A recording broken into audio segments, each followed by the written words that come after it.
ভৈরব ঢাকা সিলেট মহাসড়ক দুর্জয় মোড় বাসস্ট্যান্ডে যানজট নিরসনে বিশেষ অভিযান পরিচালনা করেছেন প্রশাসন সহ আইন শৃঙ্খলা বাহিনী ও বৈষম্য বিরোধী ছাত্র সমাজ।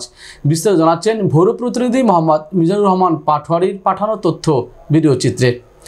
এ সময় নিষিদ্ধ স্থানে গাড়ি থামিয়ে যাত্রী উঠানামা করিয়ে যানজট সৃষ্টি করার অপরাধে 3 গাড়ি চালককে জরিমানা করেছে ভ্রাম্যমাণ আদালত।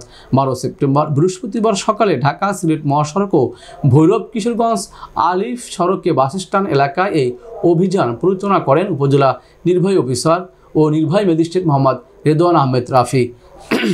এই সময় উপস্থিত ছিলেন ভৈরব সেনাবাহিনী ক্যাম্পের মেজর সানজিদুল ইসলাম। অভিযানে সহযোগিতা করেন ট্রাফিক পুলিশের টিআই ও নূর আলম সহ পুলিশ সদস্যরা।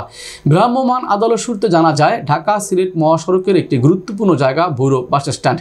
এখান থেকে ময়মনসিংহ পর্যন্ত আঞ্চলিক সড়ক এই এলাকায় রাস্তার উপর নিষিদ্ধ জায়গায় গাড়ি পার্কিং ও গাড়ি থামিয়ে যাত্রী উঠা নামানোর অপরাধে ও 3 চালককে 9,000 টাকা জরিমানার পাশাপাশি সচেতনতা করেছে ভ্রাম্যমাণ আদালত।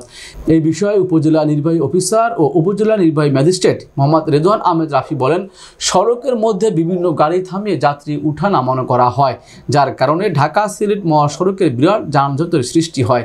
এতে করে এই মহাসড়ক দিয়ে চলাচল করা যাত্রীদের অনেক ভোগান্তি পোহাতে হয়। সড়কে শৃঙ্খলা ফেরাতে আইন অমান্যকারী গাড়িগুলোকে জরিমানা করার পাশাপাশি চালকদের মধ্যে সচেতন করা হয়েছে। এছাড়া ভৈরবের শান্তি রক্ষায় ছাত্র সমাজ ও সেনাবাহিনীর সদস্যরা সার্বিক সহায়তা করে যাচ্ছে।